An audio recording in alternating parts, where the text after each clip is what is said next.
इस वीडियो में हम फाइनेंशियली फ्री होने के लिए 30 एसेट्स के बारे में जानेंगे। इनमें से कुछ एसेट्स आइडियाज वॉरेन बफे की बचपन की बुक 1000 वेज टू मेक $1000 से बताए गए हैं और कुछ आइडियाज वो हैं जो मेरे फ्रेंड या किसी नोन ने एग्जीक्यूट करे हैं। तो आई होप इस वीडियो को सुनने के बाद बहुत से आइडियाज आपके ब्रेन में आएंगे। So let's start my dear brothers and sisters. सबसे पहले जो लोग नहीं समझते तो फाइनेंशियली फ्री होने का मतलब ये है कि हमें इतना पैसा हर महीने मिलता रहे जिससे हमें अपनी बेसिक नेसेसिटी के बारे में ना सोचना पड़े। तो बेसिकली फाइनेंशियली फ्रीडम अचीव करने के दो तरीके हैं। 1, इतना कैश सेव कर लो कि हमें उससे पूरी जिंदगी पैसा मिलता रहे और ये अप्रोक्सीमेटली आता है 25 टाइम्स हमारी एनुअल इनकम के। यानी अगर हर महीने आपको 1 लाख रुपए चाहिए तो साल के हुए 12 लाख और उसका 25 टाइम्स हुआ 3 करोड़। अगर हमें हर महीने के 50,000 चाहिए तो साल का हुआ 6 लाख और 12 महीने के हुए 1.5 करोड़। यानी बहुत से लोगों के अकॉर्डिंग ये एक ऐसा नंबर है जिसे सेव करने के बाद हम फाइनेंशियली फ्री हो सकते हैं। सेकंड तरीका है इतने पेपर एसेट्स जैसे कि डिविडेंड पेइंग शेयर्स एक्सेट्रा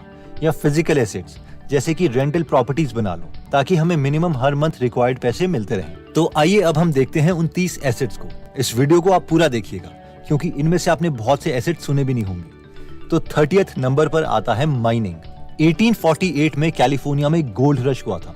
सबको लग रहा था कैलिफोर्निया की जमीनों में बहुत सोना है, इसलिए 3 लाख लोग वहां पहुंच गए। माइनिंग के दौरान सोना तो बहुत कम लोगों को मिला, लेकिन कुछ ऐसे लोग थे जिन्होंने कोई रिस्क नहीं लिया और उन्होंने बहुत पैसे कमाए। और वो थे दुकानदार जो माइनिंग कर रहे लोगों को खुदाई के लिए सामान बेच रहे थे, जीन्स वगैरह बेच रहे थे। ऐसा ही कुछ रिसेंटली क्रिप्टो करेंसी के केस में हुआ है। कई लोग क्रिप्टो करेंसीज खरीद रहे थे, कुछ ने पैसे कमाए और कुछ ने पैसे नहीं कमाए, लेकिन कई लोगों ने क्रिप्टो करेंसीज की माइनिंग की। तो बेसिकली क्रिप्टो वर्ल्ड में माइनिंग का मतलब है एक कंप्यूटर को ऑन करके छोड़ दो, वो कुछ बिजली लेगा और अपनी प्रोसेसिंग पार देगा, जिसके बदले हमें क्रिप्टो कॉइन्स मिलेंगे जिन्हें हम बेच सकते हैं। अगर हम बड़े स्केल की बात करें तो चाइना और अमेरिका में लोगों ने बहुत ही लार्ज स्केल में क्रिप्टो माइनिंग की और बिटकॉइन वगैरह के प्राइसेस बढ़ने पर उन्होंने बहुत पैसे अर्न किए।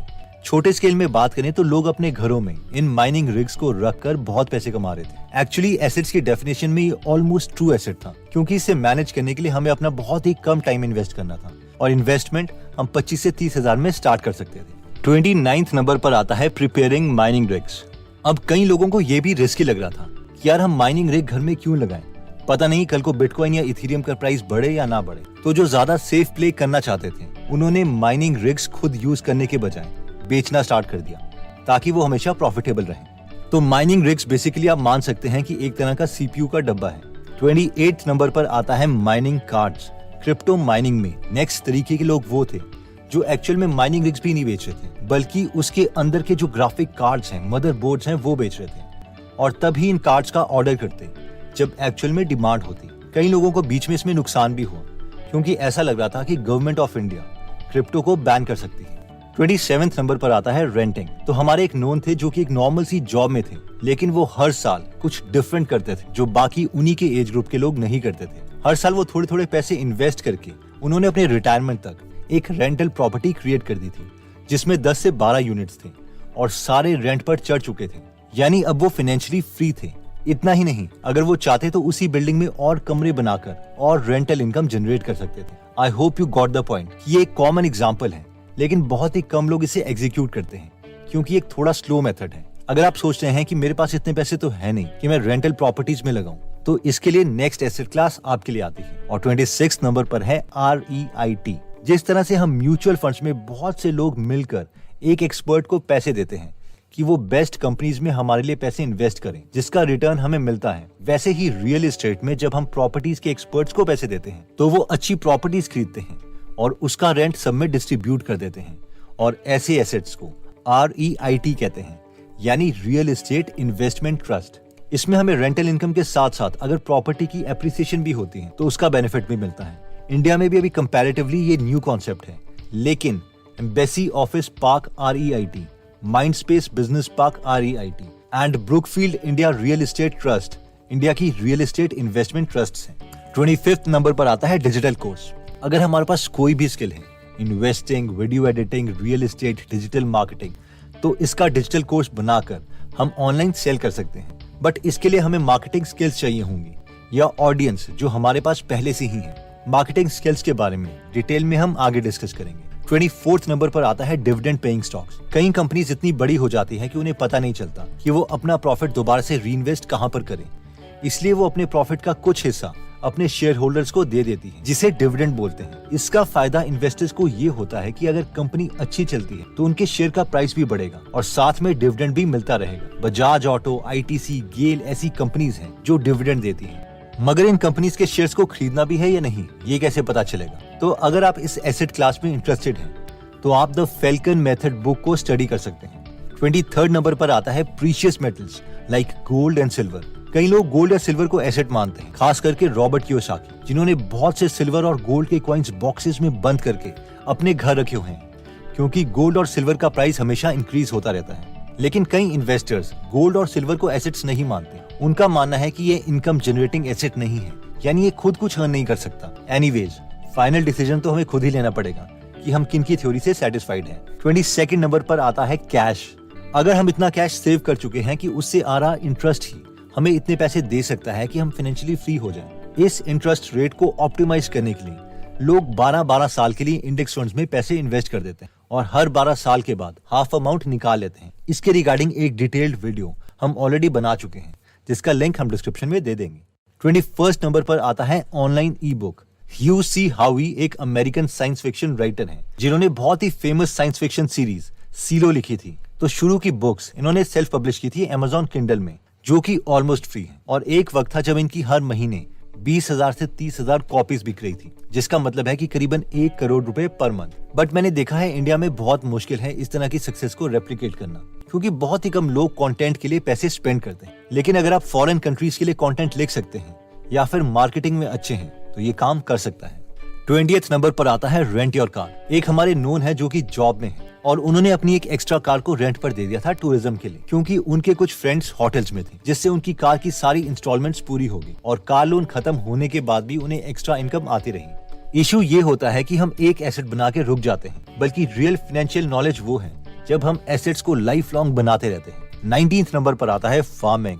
फार्मिंग, स्पेशली मशरूम फार्मिंग, ऐसी चीजें हैं जिसमें काफी पोटेंशियल है, स्पेशली अगर आपके आसपास कोई मंडी है जहां मशरूम की डिमांड है। मेरे एक फ्रेंड एक बार अपने नोन की स्टोरी मुझे बता रहे थे कि किसी ने मशरूम फार्म खोला था और वहां लोग काम करते हैं जो बीच में से मशरूम निकाल लेते हैं, और वो उसके मालिक पर हंस रहा था कि मालिक कभी विजिट ही नहीं करता। लेकिन मेरे ओपिनियन में तो मालिक इंटेलिजेंट है, जिसने खुद के लिए एसेट बना लिया है और वो प्रॉफिटेबल भी है। थोड़े बहुत मशरूम बीच में गायब हो भी जाए तो किससे फर्क पड़ता है। एनीवेज, 18th नंबर पर आता है लैंड। वेकेंड लैंड में पेड मार्केटिंग से लेकर मैरिज प्लेसेस से लेकर रिटायर्ड सोल्जर्स की ट्रेनिंग सेंटर, ये सब अपॉर्चुनिटीज हैं जो अगर हमारे केस में पॉसिबल हैं तो इन्हें हम कंसिडर कर सकते हैं। 17th नंबर पर आता है high income skills. High income skills वो स्किल्स हैं जिनकी अभी मार्केट में डिमांड है और उसके लिए हमें बाकी जॉब्स के कंपैरेटिवली ज्यादा पैसे मिल रहे हैं। For example, mobile app development एक ऐसी जॉब है जहां पर कई फ्रीलांसर वर्क जैसी वेबसाइट्स में $1 मिलियन यानी 7 करोड़ रुपए भी कमा चुके हैं। इसका फायदा ये है कि हम एज अ फ्रीलांसर यूएस जैसी हाई पेइंग क्लाइंट्स को भी टारगेट कर सकते हैं। 16th नंबर पर आता है फ्रीलांसिंग। सो फ्रीलांसिंग सिर्फ एप्लीकेशन डेवलपमेंट के लिए नहीं है, बल्कि हम बाकी चीजों में भी कर सकते हैं। मेरे ओपिनियन में ये सबसे बेस्ट तरीका है अपनी स्किल को डेवलप करने का, क्योंकि हमें मौका मिल जाता है रियल प्रोजेक्ट्स पर काम करने का। इसलिए अगर हम कोई नई स्किल सीख रहे हैं और साथ में हम फ्रीलांसर बन जाते हैं तो हम बहुत जल्दी अपनी स्किल को इम्प्रूव कर सकते हैं। अगर हम लर्निंग स्टेज में हैं तो फ्री में भी हम काम कर सकते हैं। 15th नंबर पर आता है मेक योर ओन एप्लीकेशन। अगर आप ऐप डेवलपमेंट में अच्छे हैं और आपके पास कोई इन्फ्लुएंसर फ्रेंड है या ऐसा इंसान है जो मार्केटिंग में अच्छा है, तो आप दोनों मिलकर पार्टनरशिप में कोई प्रोडक्ट बना सकते हैं और अगर ये सक्सेसफुल हो गया तो आप दोनों बहुत जल्दी फाइनेंशियली फ्री हो जाओगे। 14th नंबर पर आता है equipment. Automatic paper plate making machine, dona making machine, paper cup making machine, ऐसे इक्विपमेंट्स हैं जिनकी कॉस्ट 1 लाख रुपए के आसपास है, जो हमें काफी अमाउंट अर्न करके दे सकते हैं। अगेन प्रोवाइडेड इसमें हमारे पास ऑलरेडी कोई नोन होना चाहिए जो हमसे ये सब लेने के लिए पहले से तैयार हो, वरना इन्वेस्ट करने का फायदा नहीं है। 13th नंबर पर आता है एफिलिएट मार्केटिंग। अगर हम मार्केटिंग में अच्छे हो गए हैं लेकिन हमारे पास हमारा प्रोडक्ट नहीं है, तो पहले हम दूसरों का प्रोडक्ट सेल कर सकते हैं और हर बार किसी का प्रोडक्ट सेल करने पर हमें कुछ कमीशन मिलेगी। नए स्टार्टअप्स हमें नॉर्मल साइनअप्स के लिए भी अच्छे पैसे देते हैं, स्पेशली जब वो कस्टमर एक्विजिशन स्टेज में होते हैं, जैसे कि अपस्टॉक पर यूजर जो इनके प्लेटफॉर्म में फ्री में डीमैट अकाउंट खोलता है, उन्हें 400 रुपीज पे करते हैं। 12th नंबर पर आता है यूट्यूब चैनल। वैसे इसमें बहुत सी वीडियोस बन चुकी हैं एंड आई होप हम सब इससे फैमिलियर भी हैं। ये एक हाई इनकम स्किल है। अगर आपके पास ऑडियंस है तो वी कैन अर्न मनी और जल्दी हम फाइनेंशियली फ्री हो सकते हैं। मुझे इसके बारे में थोड़ी बहुत नॉलेज है, तो अगर आप इसमें इंटरेस्टेड हैं तो आप कमेंट कर सकते हैं ताकि मैं एक पूरा डिटेल्ड कोर्स बनाने की कोशिश करूं। 11th नंबर पर आता है रॉयल्टी। हमारे नेबर थे जो कि एक टीचर थे, तो उन्होंने अपने स्कूल स्टूडेंट्स की प्रैक्टिकल्स के लिए 1-2 बुक्स लिखी थी। अब ऑब्वियसली उनके स्कूल के स्टूडेंट्स तो उन्हीं की बुक्स खरीदेंगे जिनके लिए उन्हें बार बार कमीशन मिलती रही। I mean 10-15 साल तक कंटिन्यूअसली यही चलता रहा। 10th नंबर पर आता है बॉन्ड्स। अगर कंपनी के शेयर्स खरीदना हमें रिस्की लगता है तो शेयर्स के बजाय हम बॉन्ड्स खरीद सकते हैं। बॉन्ड्स का मतलब है कि हम कंपनी को उधार दे रहे हैं। अगर हमें कंपनीज पर विश्वास नहीं है तो हम reserve bank of India RBI से भी बॉन्ड्स खरीद सकते हैं। अभी इसमें 7.15% रेट अवेलेबल है, जो कि ज्यादा है FD से। 9th नंबर पर आता है एजेंट्स। मेरे एक फ्रेंड है जो कि क्वालिटी इंजीनियर थे और उन्होंने अपनी वाइफ को LIC एजेंट बनवा दिया, और क्योंकि बीइंग अ क्वालिटी इंजीनियर उन्होंने काफी पॉलिसी सेल की। तो I hope you got the point कि हाई पेइंग जॉब वाले भी अर्न कर रहे हैं। जहां तक कमीशन की बात है तो LIC की वेबसाइट के अकॉर्डिंग अगर हम 2000 रुपए वाली 10 पॉलिसीज भी पर मंथ सेल करते हैं तो साल की हमारी कमीशन बनती है 10,08,000 रुपए। और अगर महीने की 2000 रुपए वाली सिर्फ 2 पॉलिसीज भी सेल कर सकते हैं तो साल के 2,01,000 एक्स्ट्रा कैश हमें फर्स्ट ईयर मिलेगा और उसके बाद भी कमीशन मिलती रहेगी। 8 नंबर पर आता है फेसबुक एडवर्टाइजिंग। बहुत से मेरे ऐसे यूट्यूब फ्रेंड्स हैं जो फेसबुक एडवर्टाइजिंग को यूज करके डिजिटल प्रोडक्ट सेल कर रहे हैं, और सबसे इंटरेस्टिंग बात यह है कि उनका खुद का कोई प्रोडक्ट नहीं है। अभी वो क्या कर रहे हैं मैं वो रिवील नहीं कर सकता क्योंकि उनके एडवर्टाइजिंग कैंपेन्स चल रहे हैं। लेकिन फेसबुक एडवर्टाइजिंग एक मार्केटिंग स्किल है, और अगर इसे हम बिजनेस स्किल के साथ मैच कर देते हैं तो ये फाइनेंशियली फ्रीडम की तरफ हमारी जर्नी बहुत शॉर्ट कर देगा। नेक्स्ट नंबर पर आता है Airbnb। अगर हमारे पास कोई भी एक्स्ट्रा फ्लोर या वेकेशन होम अवेलेबल है जिसे हम यूज नहीं करते तो एक बेस्ट तरीका है कि हम उसे Airbnb में लिस्ट कर दें और उन्हें रेंट पर चढ़ा दें। जिन्हें नहीं पता, Airbnb एक एप्लीकेशन है जिसमें हम अपने घर का प्राइस और फोटोज लिस्ट कर सकते हैं और छोटी सी कमीशन के बदले टूरिस्ट उसमें रह सकते हैं। टूरिस्ट की आइडेंटिटी Airbnb से वेरीफाइड होती है। अगर हमारे घर में टूरिस्ट तोड़फोड़ करते भी हैं तो Airbnb 7 करोड़ तक का इंश्योरेंस हमें देता है। तो अगर आपका घर किसी ऐसी जगह पर है जहां पर टूरिस्ट आते हैं तो ये बेस्ट सोर्स ऑफ इनकम बन सकता है।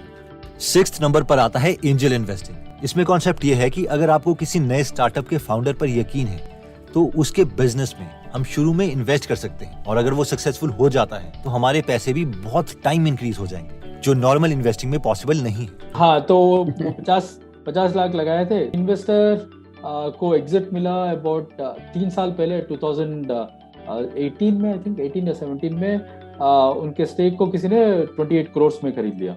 वैसे ये ऑप्शन हर किसी के लिए अवेलेबल नहीं है क्योंकि मैक्सिमम केसेस में इसके लिए हमें अक्रेडिटेड इन्वेस्टर होना पड़ता है। इंडियन गवर्नमेंट के अकॉर्डिंग जो ऑर्गेनाइजेशन सेबी से रेगुलेटेड नहीं है, अगर हम उन कंपनीज में इन्वेस्ट करना चाहते हैं तो हमारे पास कम से कम 5 करोड़ रुपए होने चाहिए लिक्विड फॉर्म में, और साल के ग्रॉस 50 लाख रुपए इन्वेस्ट होने चाहिए। अब आप सोच रहे होंगे कि अगर हमारे पास इतने पैसे होते तो हम तो पहले से ही फाइनेंशियली फ्री होते। And yes, you are right, but ये पॉइंट था तो आई थॉट कि मुझे शेयर करना चाहिए। 5th नंबर पर आता है business. This is one of the best and my favourite वे, क्योंकि शायद मैं खुद भी इसी तरफ इंक्लाइंड हूँ। तो अगर हम अपने किसी फ्रेंड या नोन के साथ मिलकर कोई स्टार्टअप खोलते हैं और वो सक्सेसफुल हो जाता है तो फाइनेंशियल फ्रीडम का अमाउंट कुछ ही सालों में अचीव हो सकता है। बिजनेसेस में मेरी एक रेकमेंडेशन रहेगी, एक कॉन्सेप्ट है फर्स्ट हु देन व्हाट, यानी पहले ये डिसाइड कर लो कि बिजनेस में साथ में कौन चाहिए और बाद में ये डिसाइड करो कि करना क्या है। क्योंकि ज्यादातर बिजनेसेस तभी फेल होते हैं क्योंकि फाउंडर्स के बीच में रिलेशनशिप ही स्ट्रेसफुल टाइम में खराब हो जाता है। 4th नंबर पर आता है index fund. Index fund is one of the easiest way financially free बनने का। इसमें सबसे अच्छी बात यह है कि हमारे पैसे ऑटोमेटिकली कटते रहेंगे अगर हम सिर्फ स्टार्ट करते हैं तो। लेकिन इसमें इशू ये आता है कि ज्यादा लोग इसमें इन्वेस्ट नहीं करते हैं क्योंकि उन्हें लगता है कि बहुत ज्यादा टाइम लगेगा, और एक्चुअल में लगता भी है 10, 20, इवन 30 साल तक। बट अगर हम वैसे भी किसी न किसी गोल के लिए लॉन्ग टर्म प्लानिंग कर भी रहे हैं तो हम इसे कंसिडर कर सकते हैं। 3rd नंबर पर आता है sell designed T-shirt online. Again, अगर आप फेसबुक एडवर्टाइजिंग में कंफर्टेबल हो या फिर आपका कोई नोन है जो FB एडवर्टाइजिंग में कंफर्टेबल है तो हम डिजाइन्ड टी-शर्ट सेल कर सकते हैं। अगर आप डिजाइन टी-शर्ट के बिजनेस में इंटरेस्टेड हैं तो बेस्ट वे यही रहेगा कि हम ऑलरेडी सक्सेसफुल लोगों के काम को पहले देख लें जो ऑलरेडी इस चीज में सक्सेसफुल हो जाते हैं। खुद के एक्सपेरिमेंट्स में टाइम वेस्ट ना करें। 2nd नंबर पर आता है मैनेजिंग अ BPO। BPO यानी बिजनेस प्रोसेस आउटसोर्सिंग। इसका मतलब है कि बड़े बिजनेसेस अपने कई कामों को आउटसोर्स कर देते हैं, यानी दूसरी एजेंसी से करवाते हैं, और हम वो एजेंसी बन सकते हैं। काम जैसे कि accounting, marketing, research, sales, customer service या कॉल सेंटर जैसे काम बिजनेसेस दूसरी एजेंसीज को दे देती हैं। बाय द वे, जिन लोगों को ये लग रहा होगा कि यार ये तो बड़ा बोरिंग काम है, तो क्रेड और फ्री चार्ज के फाउंडर बिलियनियर कुणाल शाह ने पहले BPO खोला हुआ था I've run a BPO before. और फाइनली फर्स्ट नंबर पर मोस्ट इंपॉर्टेंट एसेट आता है नॉलेज। वॉरेन बफेट का बहुत ही फेमस कोट है, the most important investment you can make is in yourself. In short, हमने जो इनमें सारे एसेट्स डिस्कस किए हैं उन्हें एक्चुअल में एग्जीक्यूट करने के लिए टाइम और नॉलेज चाहिए। सबसे शॉर्टेस्ट वे नॉलेज गेन करने का यही है कि हम उन मेंटर से सीखें जो इन चीजों के एक्सपर्ट्स हैं। तो अगर आप 1000 मेंटर्स के लाइफ एक्सपीरियंसेस उनके बुक से सीखना चाहते हैं तो आप गीगल एप्लीकेशन डाउनलोड कर सकते हैं, जहां पर 150 से ज्यादा बुक समरीज फ्री में अवेलेबल हैं और हर हफ्ते हम एक फ्री समरी ऐड करते रहते हैं। ये एप्लीकेशन दोनों iOS और एंड्रॉइड में अवेलेबल है। अगर आप इस एप्लीकेशन में इंटरेस्टेड हैं तो इसका लिंक हम डिस्क्रिप्शन और फर्स्ट कमेंट में दे देंगे। इस वीडियो के शुरू में हमने कहा था कि अगर हमारा मंथली खर्चा 1 लाख रुपए है तो हमें एनुअल इनकम का 25 टाइम्स यानी 12 लाख का 25 टाइम 3 करोड़ रुपए होना चाहिए। लेकिन इन 3 करोड़ का हमें करना क्या है, इसके लिए हमने ऑलरेडी एक वीडियो बनाई थी, जिसका लिंक हम डिस्क्रिप्शन में दे देंगे। अगर आपको ऐसा लगा कि इन एसेट से आपके ब्रेन में अपॉर्चुनिटीज खुली हैं, तो ये वीडियो आप अपने फ्रेंड या फैमिली मेंबर के साथ जरूर शेयर करें, क्योंकि उनके साथ भी यही इंपैक्ट होगा। एनीवेज दोस्तों, अगर आप ऐसी नॉलेजेबल वीडियोस मिस नहीं करना चाहते तो सब्सक्राइब करने के बाद बेल का बटन दबाना मत भूलिएगा। आप कमेंट करके ये भी बता सकते हैं कि आप नेक्स्ट वीडियो किस टॉपिक पर चाहते हैं। जल्दी हम आपसे दोबारा मिलेंगे। जय हिंद।